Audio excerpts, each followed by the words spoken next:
what about crime in a stateless society? It would be chaos, with a murderer on every corner waiting to get us. The reality is the police do not often stop crime in progress. They simply write the reports after the fact. If people understood that they were responsible for their own safety and security, crime would be much more difficult to pull off successfully. There would be neighborhood watches, private security companies, which could be fired if they abused us, and people would protect themselves and each other. Simply decriminalizing nonviolent offenses would reduce the prison population by 2/3, alleviating a massive economic burden, not to mention the human rights abuses. Families of drug addicts would use their money to send loved ones to treatment centers, not for defense lawyers. The Irish had in effect a private legal system with mediators and professional jurors. Philosopher Stephen Molyneux advocates a dispute resolution organization, or DRO. He wrote, "A DRO would be a private firm that would enforce contracts and resolve disputes on behalf of their clients, replacing services previously handled by governments. The firms would be voluntarily contracted to provide or coordinate with other firms to provide services such as mediation, reimbursement for damages, personal protection, and credit reporting. In essence, they combine qualities borrowed from modern private defense police, insurance companies, credit ratings, and alternative dispute resolution. Hypothetically, DROs would operate under a system of anarcho-capitalism. It has been suggested that such firms would compete within a free market, with their reliability and quality of their service monitored by independent rating agencies. Customers also would have their reputations reported to rating agencies by the DROs." Here's an example of how that might work. Meet Alice. Alice pays a monthly subscription to a company called Dawn Defense, a protection agency. In return, if Alice ever becomes a victim of a crime, all she needs to do is contact Dawn Defense for assistance. Let's say that Alice becomes a victim of a crime. Some money is stolen from her. At the earliest opportunity, she calls the emergency number supplied by Dawn Defense. If she is in danger, security agents will be sent to her immediately. Alice describes the events, the attacker, and her losses to Dawn Defense investigators. Dawn Defense quickly pays out suitable compensation to Alice. Alice has chosen Dawn Defense because they are a reputable provider of these services. They are known to respond very quickly in emergencies, to take care of their customers in difficult circumstances, to pay out quickly and generously when one of their customers becomes a victim of a crime, and to effectively pursue justice on behalf of their customers. Alice cares about all these things. Companies like Dawn Defense exist to serve the demands we all have for security, law, and justice. These companies suffer financially when one of their customers is a victim of a crime. They have a strong incentive to identify and catch the criminal, to satisfy demands for justice, and to recover their cost of having to pay compensation to Alice. Dawn Defense employs skilled detectives to identify criminals. They conclude that Bill was the thief. They issue him a fine. Pay up or force will be used to make you pay up. Bill could admit his guilt and accept his punishment, or he could protest his innocence. Dawn Defense takes great care to not use force against innocent people, so it will take Bill's claims of innocence seriously. They need to be sure they have the right person. Let's take the simplest case first. Bill's arguments are unconvincing. He is obviously guilty, and no one is willing to defend him. If he still refuses to pay, Dawn Defense will go ahead and use minimal force against Bill. Acting as agents of Alice the victim, this use of force is retaliatory, not aggressive. But let's suppose it's not so clear-cut.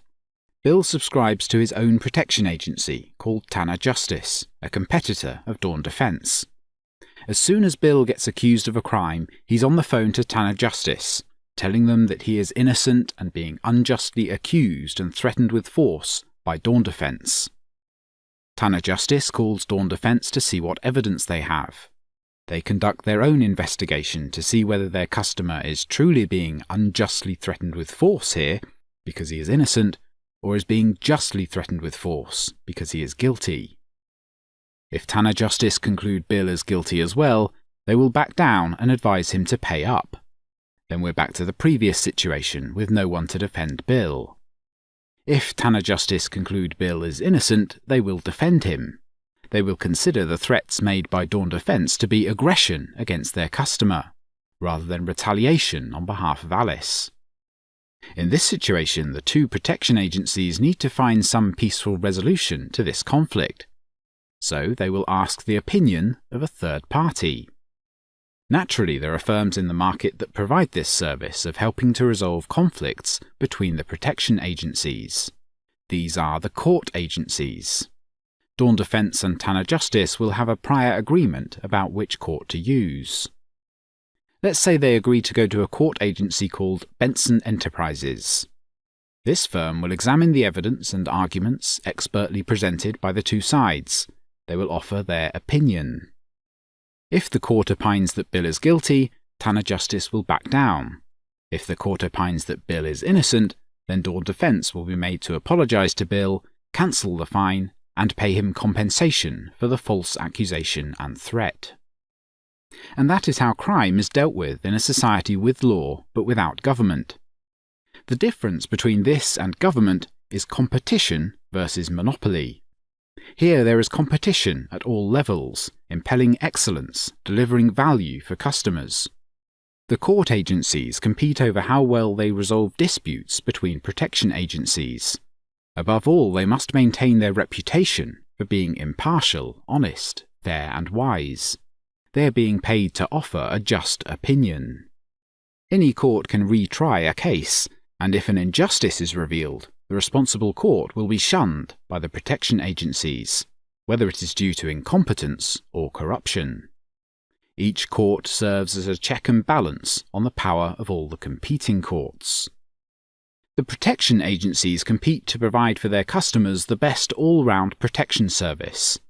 It will be insurance-based, and the protection agencies will compete on all aspects of the package deal they provide, including home security, self-defense, guards, emergency services, investigators, internal courts, lawyers, debt collectors, and law enforcers. In this story, the two protection agencies performed several distinct functions in-house, but these functions may well be outsourced to specialized firms. The market will find the optimal way of structuring the industry. Then there are the watchdogs providing consumer advice, auditors checking due process is followed, and the media, all competing for a hint of corruption or incompetence by the protection agencies or courts, forcing them to be consistent and transparent. It is all oriented to satisfying the consumer demand for security, law, and justice. Just like every industry where there is free market competition, what gets demanded is what gets produced. Through competition between court agencies in a stateless society, laws emerge. I don't know if the dispute resolution system with competing justice vendors would be the best way to handle crime, or something similar to the Irish or old-school shunning. I do think that in a free society with millions of people working on these problems, we would have a more efficient system and a more humane system than we have today.